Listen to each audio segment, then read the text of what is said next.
Gustavo, mi pregunta es la siguiente. Si uno actúa en forma ética, ¿puede tener éxito en la vida? Porque yo digo, ¿no? Pensando, un vendedor para vender sus productos, de repente tiene que exagerar, mentir, ¿no? O un político para conquistar votos tiene que ocultar verdades, etcétera. En fin, me parece a mí que la conducta ética es buena, pero en realidad como que se opone al éxito, ¿no?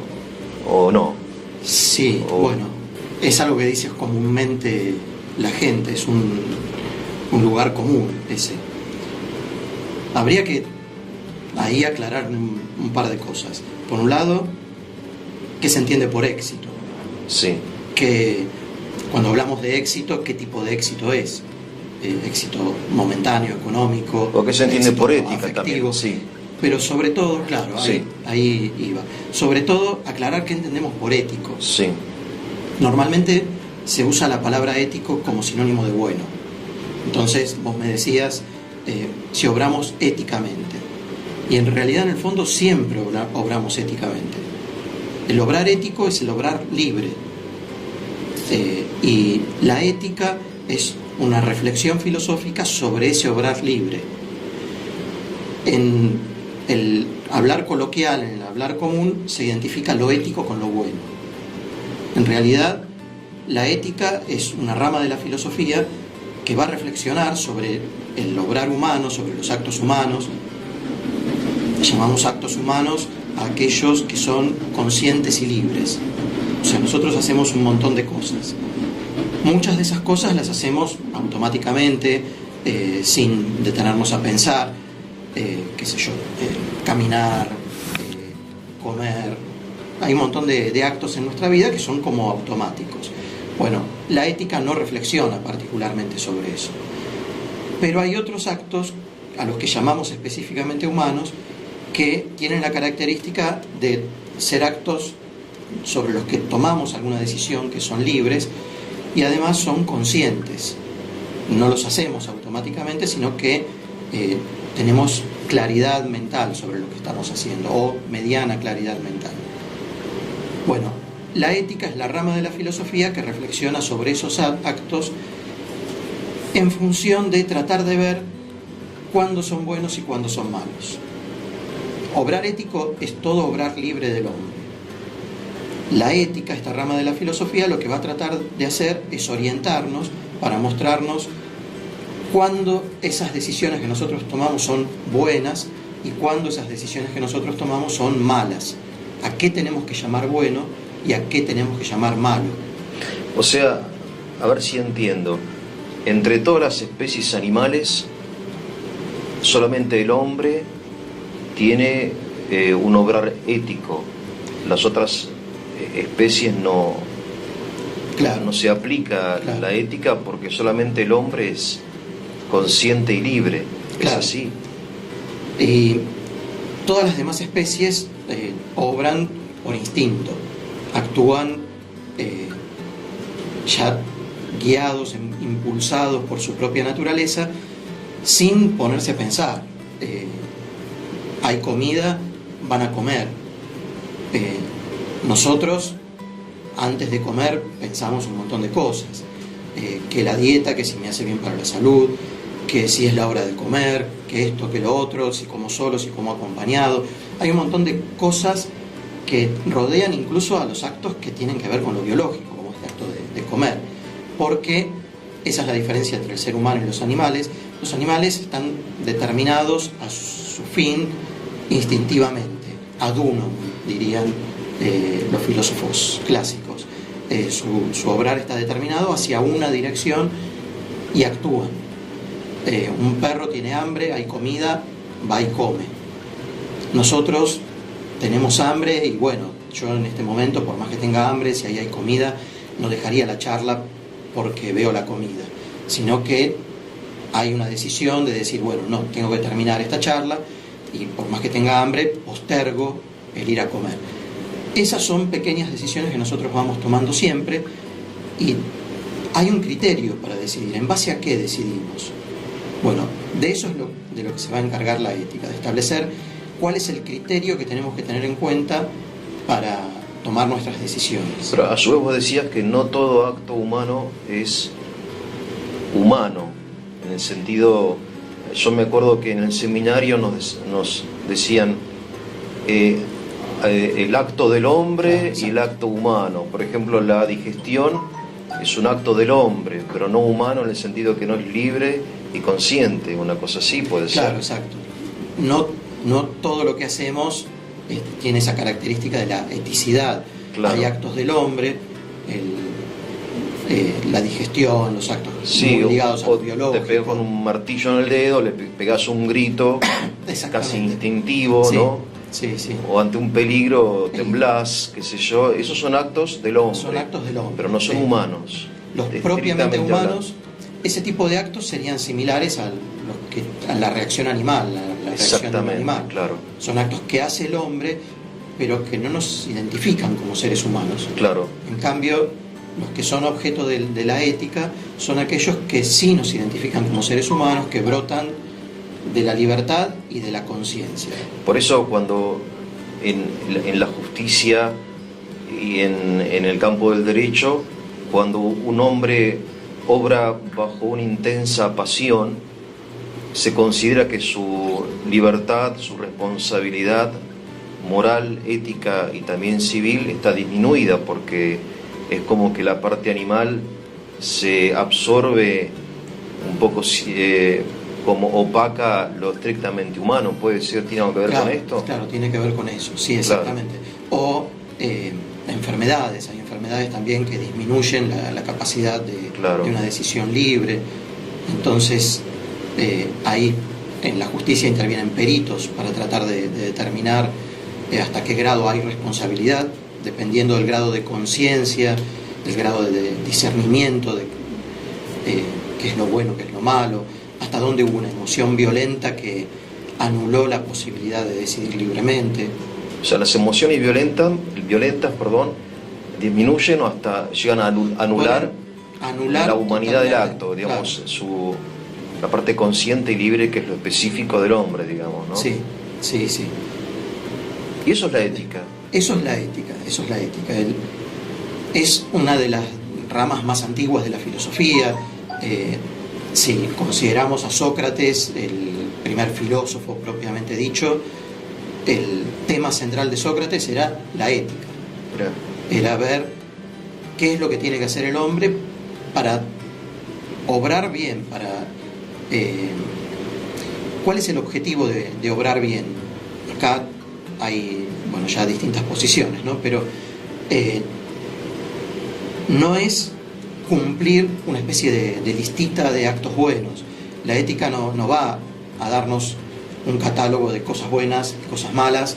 Bueno, esto es lo que se puede hacer, esto es lo que no se puede hacer, y entonces si cumplimos con esto somos buenitos, si no hacemos esto nos transformamos en malos. Sino que desde la época de Sócrates el objetivo es ver cómo nos planificamos, ver cuáles son las decisiones que nos llevan a una mayor plenitud como seres humanos y cuáles son las que nos alejan de eso. O sea, la ética está relacionada con la perfección del hombre. Claro. Si querés... No con lo legal o lo ilegal, lo permitido, lo prohibido, sino más bien con el concepto de perfección. En segundo plano. Hay dos palabras muy parecidas en el griego, las dos nosotros las pronunciaríamos igual, ethos, pero los griegos tenían dos letras E, una E larga y una E corta, sí. Y tenían una ética con E larga y otra palabra ética con la E corta. La que tenía la E corta significaba costumbres, normas, y ahí sería todo aquello que nos dice, bueno, esto está bien, esto está mal. Cuando los griegos hablaban de ética no usaban esa palabra, usaban la otra, que se escribe con la otra vocal, con la E larga, que significa carácter, y tiene que ver con aquellas cosas que forman nuestro carácter para ayudarnos a ser más plenos, más felices, en definitiva, para ayudarnos a tender mejor a nuestra felicidad. Lo que es bueno para uno es malo para otro. Entiendo yo que, por ejemplo,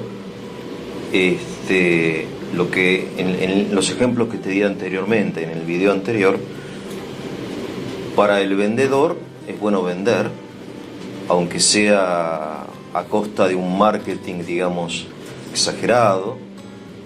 En cambio, para el consumidor no es bueno lo que es bueno para el vendedor, de repente, ¿no? Creo que se entiende lo que quiero decir. Me refiero a que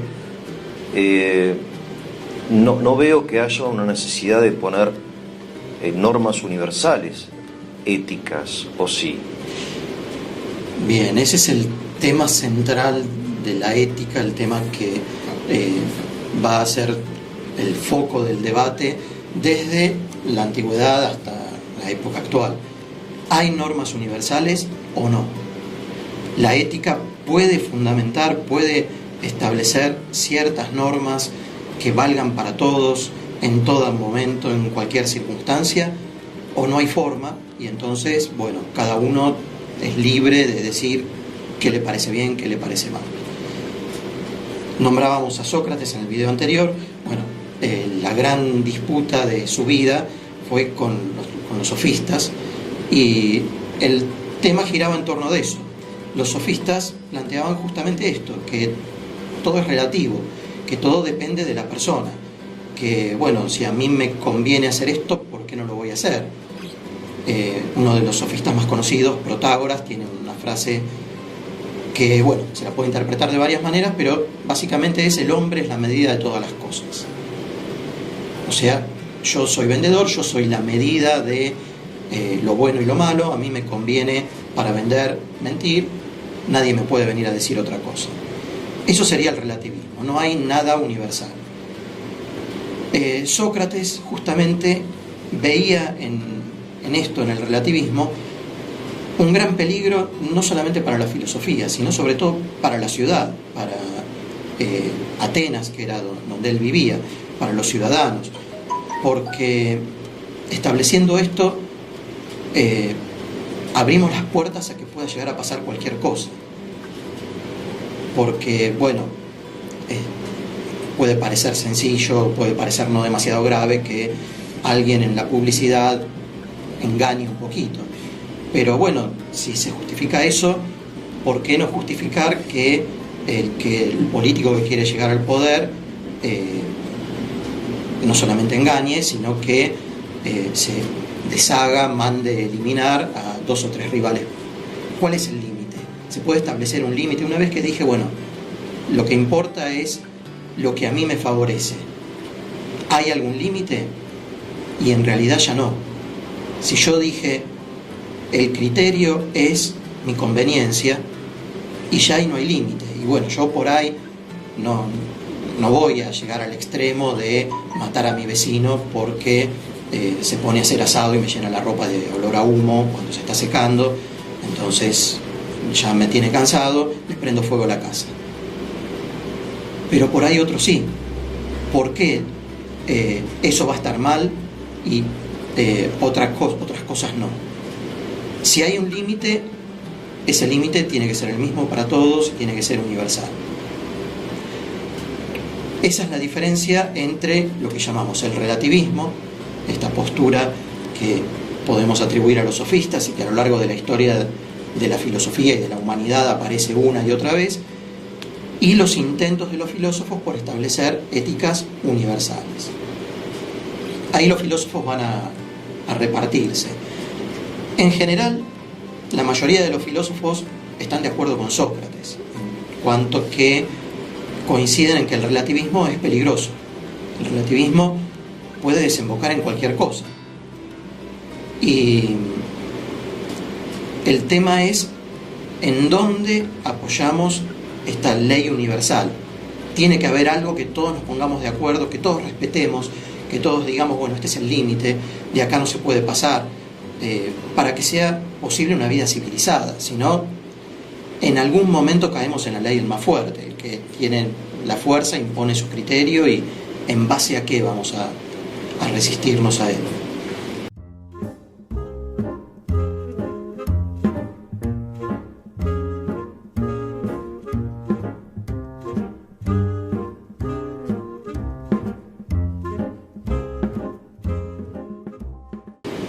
El tema es en base a qué establecemos qué es lo bueno y qué es lo malo. Y ahí tenemos que Platón dijo, bueno, hay ideas universales, y en base a eso podemos hablar de lo bueno y de lo malo.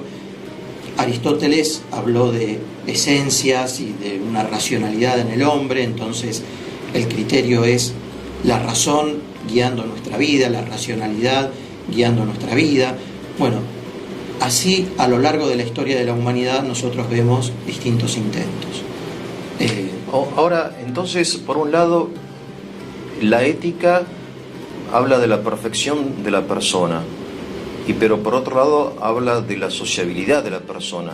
O sea, me refiero que la ética es algo que por un lado, mediante, supongo yo, virtudes y hábitos buenos, y me voy planificando como persona, por otro lado me impide abusar, usar, destruir al otro gracias a digamos, solamente porque me conviene. O sea, es que veo como dos diferentes orientaciones. Por un lado, yo te vuelvo a decir, la perfección, por otro lado, la sociabilidad, digamos, obviamente, si no respetamos las normas mínimas de no matar, no mentir, no robar, no sé, el hombre se transforma en el lobo para el hombre, ¿no? ¿Es así? Es así, porque en definitiva, si hablamos de perfección humana, excepto algún místico, algún contemplativo que tampoco está totalmente aislado, pero la perfección humana se da con otros, en contexto de una sociedad, de una familia, y la propia perfección implica siempre normas de convivencia. Yo no me puedo realizar plenamente si no sé tratar a los que me rodean y si vivo generando un ambiente de disgusto, de discusión, de peleas. Entonces, las normas de convivencia forman parte de aquello que me ayuda también a perfeccionarme a mí. Normas de convivencia que pueden ser simples hasta las más importantes, como vos decías, no matar, no usar la violencia, por ejemplo, va desde no insultar gratuitamente a nadie, no gratuitamente ni deberíamos hacerlo por ningún motivo, respetar a los demás en ese sentido, tampoco pegarle y tampoco matarlo, o sea, tiene todos distintos grados. Sí.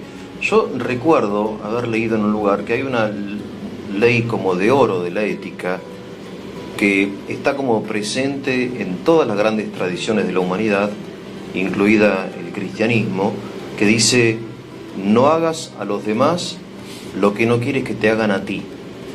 Puede ser que sea una formulación de oro que atraviesa, digamos, todas las tradiciones y todos los tiempos, no hagas a los demás lo que no quieras que te hagan a ti.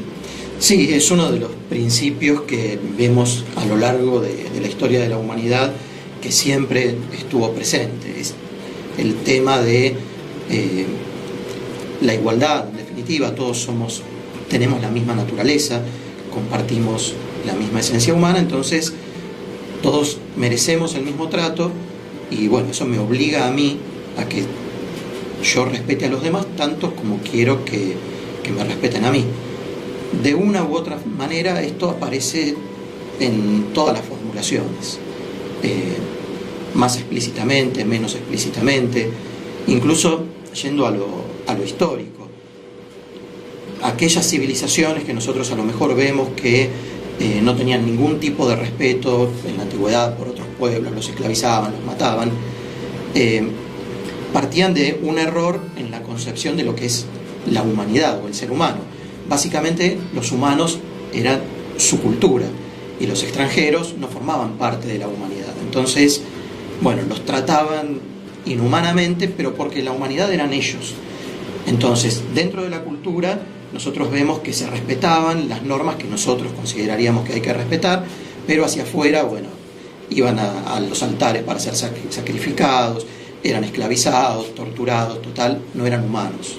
Entonces, este principio, esta ley de oro que dice no hagas a los demás hombres lo que no quieras que te hagan a ti, se aplicaba en la antigüedad, o hoy también creo, pero con una visión más bien limitada, restringida de lo que es hombre, ¿no? Es muy interesante eso. Claro, podemos decir que la humanidad de algún modo va teniendo un crecimiento, se va perfeccionando en el conocimiento de las normas morales también, de la propia humanidad. Sí.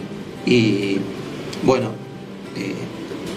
lo que en algún momento se aplicaba así restringidamente tenía que ver con una visión limitada de lo que era la humanidad. O sea, la ética depende en cierto sentido de la antropología. Tal cual. La ética depende de la antropología y en definitiva de la metafísica. Depende de nuestra visión de lo que es el ser humano. Cuando yo digo esto es bueno y esto es malo, es porque tengo en mente, bueno, el hombre tiene que ser así, tiene que ser de esta manera, esto lo acerca a esa manera, entonces esto es bueno. No tiene que ser de esta otra manera, entonces todo lo que lo aleje de lo que yo pienso que debe ser es malo. Entonces, por ejemplo, para Sócrates o los griegos en general, esto se aplicaba para los hombres libres, pero los esclavos no. Por ejemplo, claro, por ¿no? ejemplo, porque no eran hombres. O porque eran hombres que nacían con una naturaleza un poco disminuida, entonces no podían usar plenamente su racionalidad y estaban destinados a que manden sobre ellos porque no tenían una racionalidad lo suficientemente humana, diríamos. Eran seres humanos, pero que no habían podido desarrollar plenamente la racionalidad. Bien. O en su momento los negros, que se consideraban que eran inferiores. Siempre hay un error antropológico. Incluso hay una anécdota que habla de que Hitler en su momento trató de demostrar que los judíos no eran seres humanos, que él tenía científicos, biólogos trabajando con él, yo ahora no recuerdo exactamente quién era el biólogo, que tras analizar la sangre, exactamente todo lo que constituye a los judíos, mostró que eran iguales a los alemanes, a los arios, y bueno, eso le valió ser expulsado de las academias científicas porque no era lo que Hitler quería escuchar. Pero también es un poco lo que pasa, un poco, casi exactamente lo que pasa con el debate sobre el aborto, me parece. Claro. Es decir, intentan demostrar que el niño por nacer no es un ser humano. Y entonces esta ley, no hagas a los demás lo que no quieras que te hagan a ti, ya no se aplicaría a ellos. Exactamente. ¿Verdad? Incluso por eso hay manuales entre los abortistas que indican qué palabras ellos no pueden usar para referirse al bebé que está en gestación. No pueden hablar de bebé, de vida humana, tienen que hablar de feto. Bueno, hay un montón de indicaciones para los comunicadores abortistas, cosa que nadie vaya a pensar, bueno, es un ser humano, cosa de alejar esa idea, porque hay como una especie de sensibilidad natural en todos nosotros ante los que son iguales a nosotros. Bueno, si este es igual a mí, yo sé en el fondo que no le puedo hacer lo que yo no quiero que me hagan. Exactamente, sí, Aristóteles decía que el hombre es amigo del hombre, me parece por ahí, ¿no? Es decir, hay como una cierto afecto natural hacia el que es semejante a vos, porque un poco te refleja a vos mismo, ¿no? Es como cada hombre es espejo de otro, claro, en cierto sentido. Ese es uno de los argumentos en contra del relativismo.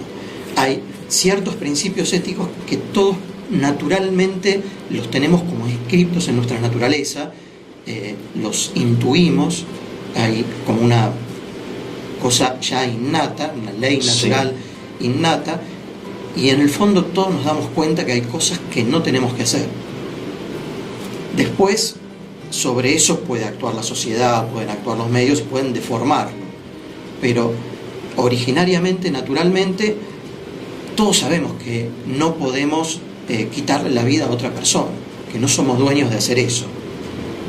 Después, un ambiente nocivo, bueno, hay un montón de cosas que pueden influir y eso se deforma, se pierde, así como hay un montón de instintos contra los que nosotros podemos ir por cuestiones así de ese tipo, culturales, de formación, de influencias negativas de otros. Sí, sí.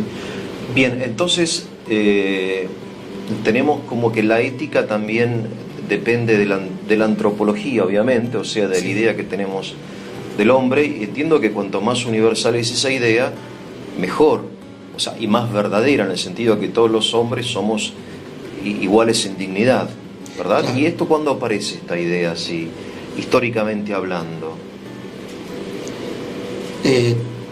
Si vamos a lo que es la teoría, ya entre los griegos esta idea estaba en Platón, estaba en Aristóteles, hay una naturaleza humana. Ahora, eso llevado a la práctica tardó un buen tiempo en aplicarse. El cristianismo colabora muchísimo en esto, en proclamar la igualdad de todos los hombres, del hombre, de la mujer, incluso del esclavo. En las cartas de San Pablo él destaca la dignidad de los esclavos, incluso no llama a una rebelión de los esclavos ni nada por el estilo, pero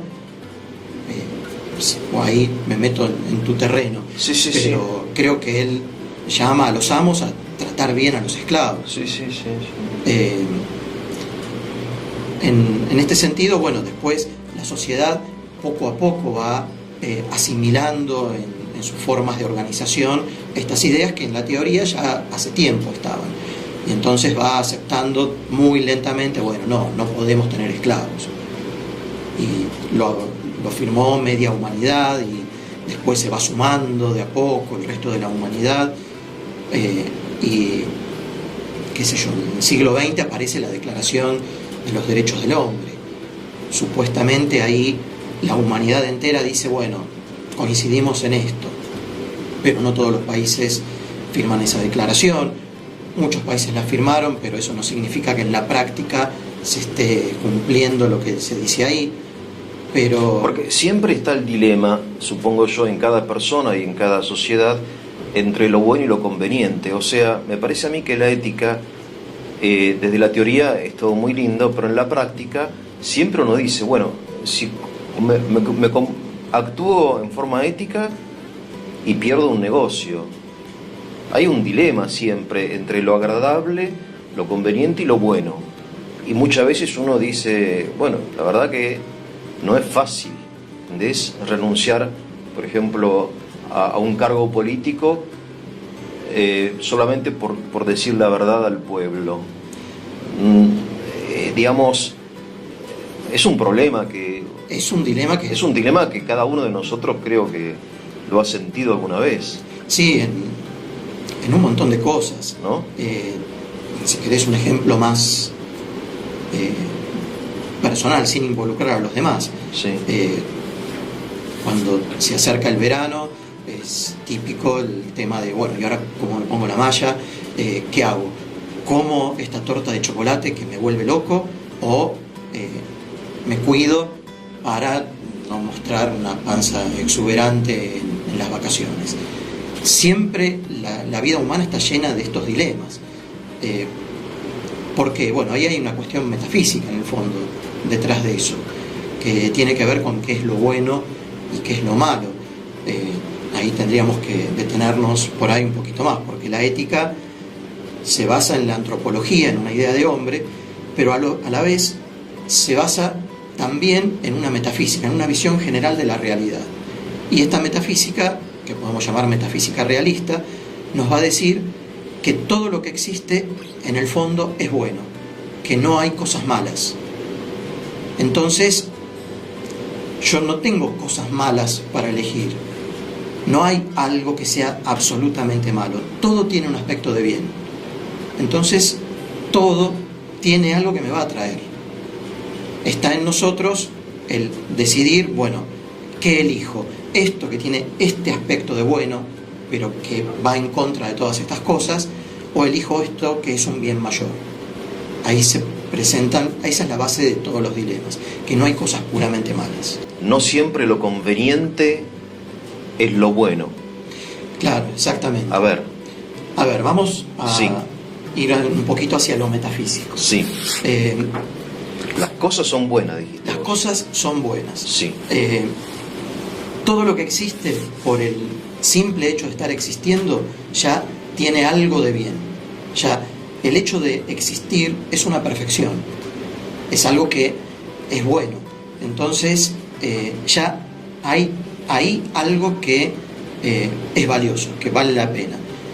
No existen cosas que sean absolutamente malas. Bueno, meto un poquito de teología entonces acá, Sí. En el Génesis, que es el primer libro de la Biblia, después de cada día de la creación, dice, y vio Dios Claro. que era bueno, Claro, las cosas que había creado, ¿no? O sea, como una bondad básica primera de las cosas. claro, exacto. Es un poco, pero en la filosofía también es así. En la digamos. filosofía también, incluso el hablar de un creador es una postura filosófica también.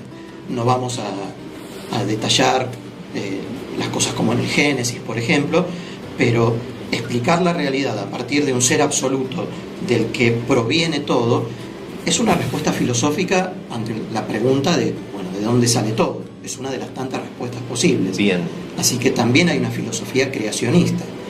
Para la filosofía creacionista, obviamente todo lo que hay es bueno porque todo viene de un creador que es bueno. Filosofías que no son estrictamente creacionistas también sostienen la bondad de todo lo que existe, por esta idea de que si está existiendo, bueno, ya tiene una perfección. Entonces, ¿qué es el mal? Y el mal es la carencia de un bien que debería estar. El mal no tiene consistencia en sí. El mal sería, podríamos decir, una especie de agujero ontológico, agujero en el ser. Cuando nosotros hablamos de un agujero, creemos que es algo que existe, pero si nos ponemos a pensar bien, un agujero no existe. Un agujero es no ser. Si en esta pared de acá del fondo yo hago un agujero, no es que traigo algo y lo pongo. En mi época, en el Correcaminos, el Coyote compraba agujeros marca Acme. Entonces sacaba de una caja una cosita negra, la ponía en el piso y era un agujero. Bueno, eso no existe. Si yo quiero hacer un agujero en la pared, lo que tengo que hacer es sacar ladrillos y me queda un agujero. O sea, el Eso mal sería es la carencia de un bien conveniente, es así. Claro, es como bien. la oscuridad, que es la ausencia de luz, una Claro, cosa así. exacto. O la enfermedad es la ausencia de salud. Nosotros llamamos, decimos que alguien tiene un mal congénito cuando nace ciego. No es que nace con una cosa que reemplaza a la visión, nace sin visión. O sea, la Y ese ceguera el es mal. ausencia de visión, no es una esencia determinada. Claro, exacto. Ah, claro, mirá. Eh, Entonces el mal es ausencia de bien. el mal es ausencia de bien. Es toda una Esto, definición esto, ¿eh? Tal cual. No es fácil entenderlo. tal cual. Yo me acuerdo que estaba en la secundaria y el profesor de física nos decía el frío no existe en pleno invierno. Y nosotros nos volvíamos locos, discutíamos, no, ¿cómo no va a existir el frío? Claro. Y después estudiando filosofía dije, uy, tenía razón, lo que existe es el calor. Y cuando hay poco calor, nosotros decimos qué frío que hace. Pero en el fondo, no es que vino algo distinto al calor y están luchando el calor y el frío y se impone el frío y venció al calor. No, Claro. hay menos calor y ese menos calor me altera a mí y yo lo siento como un frío terrible. Pero solo existe una cosa, que es el calor. Solo existe el ser. Cuando ese ser tiene carencias importantes de cosas que deberían estar, a eso nos llamamos mal físico en este caso. Mal físico. Todavía no estamos en el ámbito moral. El caso de la ceguera, por ejemplo. El caso de la ceguera. Pero me acuerdo que en el seminario el profesor de ética agregaba ausencia de mal conveniente, en el sentido de que para una piedra la ceguera no es un mal, porque Claro, no es ausencia propio de la piedra, ausencia de un bien conveniente. no es propio de la piedra, claro, ver, en cambio es propio del hombre ver. Claro, No es un mal para nosotros carecer de alas, Tal cual. por ejemplo, en cambio para un ave sí. O sea, Claro. ausencia de un mal conveniente, pero es interesante, entonces, que la ceguera es ausencia de bien, la oscuridad es ausencia de luz, el mal es ausencia de bien, o sea, lo que existe es el bien. lo que existe es el bien. Mira, Entonces, no hay cosas malas que puedan atraer a mi voluntad, que puedan atraerme. Todo lo que hay en la realidad tiene algún aspecto de bien. De todo eso bueno, hay cosas que son convenientes para mí y hay cosas que no son convenientes para mí. Entonces ahí ya entramos en el ámbito moral. ¿Qué cosas buenas me ayudan a mí, me perfeccionan a mí, perfeccionan a la humanidad? ¿O cuáles de esas cosas buenas, al revés, no son convenientes para mí? Bueno, ya entra en el ámbito de lo moral. O incluso en el ámbito físico también. Una bacteria en sí misma es buena, existe, no es mala en sí misma la pobre bacteria. Ahora, cuando se mete en mi organismo y me trae 40 grados de fiebre y no me deja hacer nada, no es conveniente para mí, evidentemente, pero no es mala en sí misma.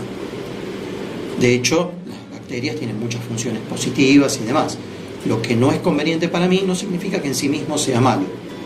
Ahora, vos hablaste de mal físico y entonces supongo que habrá un mal ético, un mal moral. Tal cual.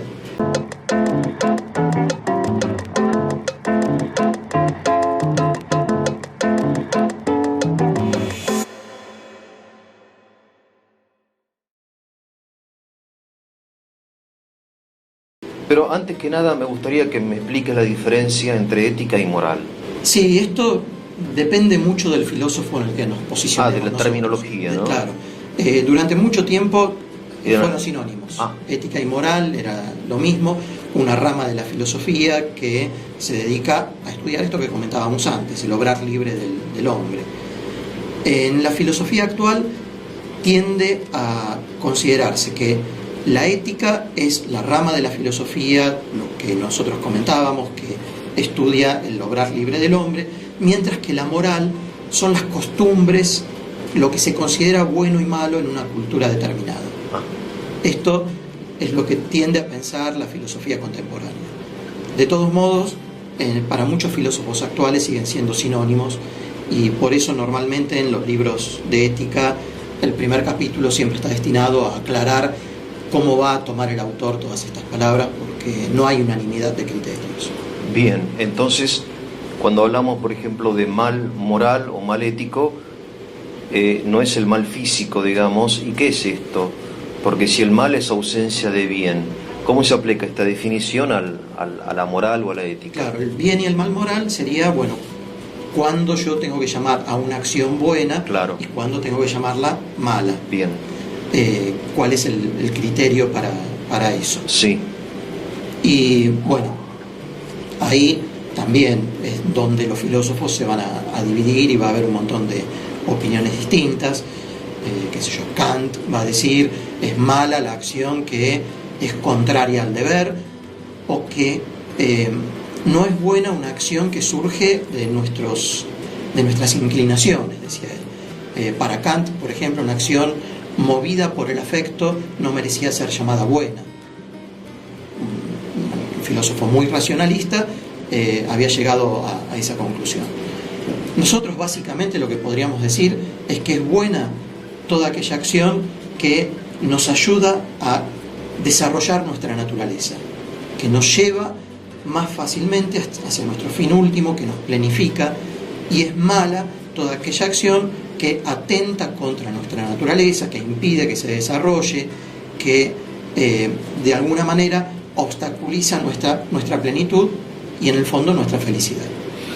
Bien, entonces, para entender el concepto de bien y de mal, hay que incluir otros conceptos que son el de felicidad, el de plenitud. Es lo que Aristóteles llamaba la felicidad, ¿no? Claro. Es decir, que hay un fin determinado de nuestra vida y lo ético es lo que nos acerca a ese fin. Nos acerca a ese fin, sí. Lo bueno, me refiero, ¿no? Y lo malo es lo que nos alejaría de ese fin. Tal cual, así. Tal cual. Aristóteles definía al hombre como un animal racional, entonces él decía, bueno, en la medida en que nosotros vivamos guiados por la razón, vamos a ser más plenamente humanos, vamos a ser más plenamente felices. Por eso decía, bueno, hay muchos que ponen la felicidad, por ejemplo, en los placeres. Bueno, estos no van a alcanzar una vida plenamente humana, porque va a quedar un aspecto de su humanidad sin desarrollarse. Van a desarrollar todo el aspecto animal, todo el aspecto sensible, pero hay una parte que nos identifica como humanos, que es central en nuestra vida, que queda ahí sin desarrollar. O muchos en los honores, también lo mismo. La riqueza. Aristóteles va criticando esas visiones de la felicidad y dice, bueno, ¿qué nos distingue de los demás? La racionalidad. Todo lo que nos haga vivir más plenamente según esa razón nos va a hacer felices. Me quedé pensando en esto de Kant y de que un acto puede ser virtuoso solamente si está motivado por el deber. Sí. O sea, si hay una razón afectiva, por ejemplo, la amistad, el amor, el cariño, no es virtuoso, aunque materialmente sea bueno, digamos. Claro. Bueno, primero, una aclaración. En Kant hay dos condiciones para que un acto sea bueno. Uno es cumplir con un imperativo categórico, no nos vamos a meter ahora en eso, pero otra es esta de que el acto tiene que estar hecho por deber. Incluso él pone un ejemplo y dice, bueno, si yo voy caminando una noche, en un día muy frío, veo que por la orilla de un río, veo que se está ahogando alguien, yo me tiro para salvarlo. Bueno, ese es el acto bueno, el acto virtuoso, me tiré para salvarlo. Ahora, si yo veo a la persona que está ahogando y cuando escucho el pedido de auxilio y miro mejor, me doy cuenta que es un familiar mío muy querido y entonces me tiro por afecto, porque lo quiero salvar, el acto deja de ser virtuoso, porque ya lo hice por afecto. Las inclinaciones para él vician al acto humano. Tiene que ser un acto frío, puramente racional. Incluso hay un poeta, Schiller, que escribe después criticando esto, algo así como: sirvo con gusto a mi amigo y me lamento de no ser virtuoso. O sea, me gusta ayudar a mis amigos, pero si yo le hago caso a Kant, no soy virtuoso, porque me gusta hacer el bien. Ese es un problema en el pensamiento kantiano. Y hay toda una generación que creció con esta idea de que no puedo dejarme llevar por mis inclinaciones, hay que ser duro, fuerte, entonces hay que aplastar cualquier afecto que uno sienta. Fines del, siglo XIX, por ejemplo, es un tiempo muy marcado por esta anulación de la afectividad. Ahora llega a ser inhumano y cruel y aparte muy peligroso eso, me parece a mí, ¿no? Sí, tal cual. Bueno, hay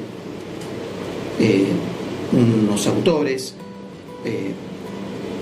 muy discutidos en la actualidad, pero que tienen cosas muy, muy interesantes, que son Horkheimer y Adorno, que escriben una obra dialéctica de la Ilustración o del Iluminismo apenas terminada la Guerra Mundial. La escriben en realidad mientras se está desarrollando la Guerra Mundial. Ellos son judíos alemanes, huyen de Alemania en medio del régimen nazi, entonces tienen muy presente todo lo que se vivió. Ellos crecieron y se formaron en esa Alemania entre las dos guerras y respiraron ese clima que se vivía en Alemania, y entre otras cosas le echan la culpa a Kant de lo que pasó con el nazismo en los campos de concentración, el holocausto, que el nazismo haya podido hacer lo que hizo. Ellos hablan de que los alemanes fueron formados en una ausencia de empatía. Adorno, en otro texto, escribe: no nos enseñaron a amar, somos incapaces de amar, y eso trajo consecuencias terribles.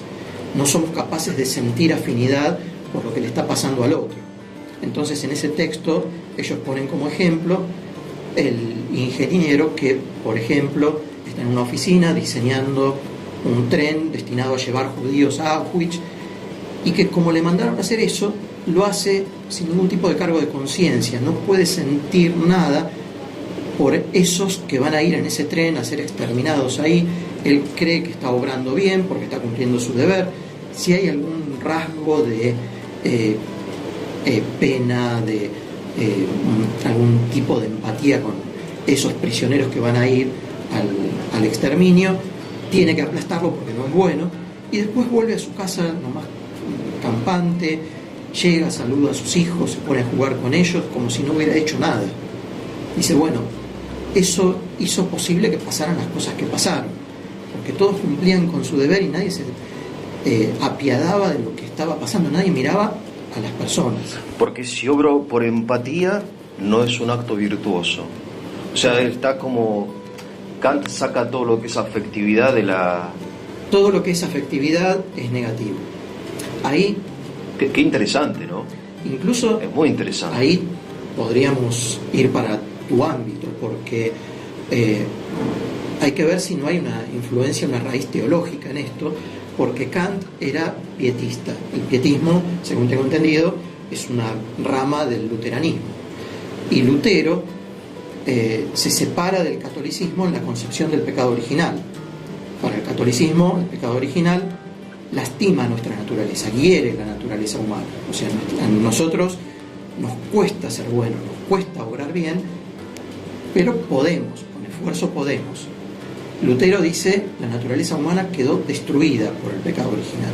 Nada bueno brota del hombre. Si hacemos algo bueno, viene de la gracia de Dios. Entonces Kant fue formado muy, muy fuertemente en esta idea. Él estudió en una escuela pietista, creció en una familia que era muy rígida en este sentido, entonces creció con esta idea de que todo lo que brota espontáneamente de mí es malo. Todo movimiento natural. Y la empatía es una de esas. La empatía es una de esas cosas, la simpatía, claro, la amistad, todo aquello que sale naturalmente de mí. Y bueno, más vale... Que es lo más lindo de la vida, digamos. Para nosotros, sí, los afectos... Sí. Son cosas que nos hacen mucho más llevadera, agradable la vida. Claro. Sí, en cambio, y entonces tiene que ser puramente racional, no solamente el objeto, sino también el motivo por el cual actúo. También, tal cual. Es bastante terrible. Es complicado. Es complicado. Sí, y ahora, y esto, después de un siglo, según Adorno, supongo que hay quienes lo niegan, llega a unas consecuencias terribles. Esta periodista Hannah Arendt, que vos conocerás, que habla de la banalidad del mal, y ella está presente ahí en juicios a uno de estos criminales, y cumplían con su deber. Ellos consideran que, o sea, mataban a millones de personas y no tenían ningún cargo de conciencia, nada. Y eran gente bruta, cuadrada y sometida a una norma que para ellos era la ley suprema, no sé. Sí, es raro. Tiene que ver con lo que decíamos antes, que hay cosas que nosotros naturalmente sabemos que son de una manera, que sentimos espontáneamente, pero que después la educación, la sociedad pueden ir deformando, desviando, atrofiando y bueno, llegar a esos extremos. Igual algo tan serio como fue la Segunda Guerra Mundial, no solamente el Holocausto, sino toda la guerra en sí, que incluye las bombas atómicas, los millones de muertos, damnificados, no tiene una única explicación. Obviamente. No es esa la única causa. Pero estamos es un elemento que... analizando la ética. En cambio, Aristóteles, él tiene en principio confianza en la naturaleza humana y en todas estas cosas, pero tienen que estar como reguladas. Un poco, yo me acuerdo que Platón tenía esa imagen del auriga, era que era la razón que va, los caballos, ¿no? El concupiscible, el irascible, no me acuerdo bien cómo era, pero que no suprimía la parte emocional afectiva del hombre, sino que la podía canalizar para lo bueno o para lo malo, no sé cómo era. Tal cual.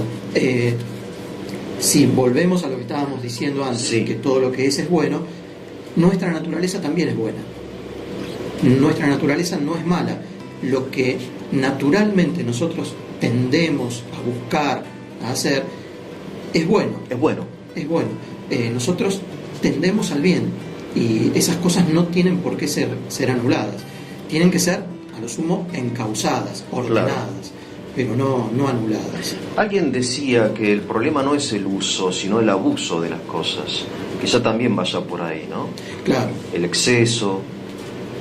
La virtud es como un medio entre dos excesos, entre el defecto y el exceso, ¿no? Sí, esa es la definición de Aristóteles. La virtud siempre es un punto medio entre un exceso. El ejemplo típico es la valentía, es el punto medio entre el exceso, que sería la temeridad, el no tenerle miedo a nada, exponerse innecesariamente, y el defecto, que sería la cobardía, no me animo a nada por miedo. Ahí en el medio está la valentía, que es lo virtuoso, y así con cada cosa. Platón pone esa comparación que vos decías, la razón tratando de controlar estos dos caballos, que son las pasiones nobles y la búsqueda del placer, del gozo, pero tratando de controlarlos porque los necesita para avanzar. Avanzamos gracias a esos dos caballos. San Agustín, ya desde el cristianismo, diciendo, bueno, todo lo que nosotros hacemos nace de un amor. Nosotros no podemos dejar de amar, amor en sentido amplio, no amor en solo a las personas, sino amor a cosas sensibles, deseo, claro. Deseo. Y dice San Agustín, nadie les dice que no amen, simplemente hay que ordenar lo que amamos. Incluso las cosas materiales, las cosas sensibles, está bien amarlas. Lo único que hay que ordenarlas, ponerlas en función de un todo, de lo que somos.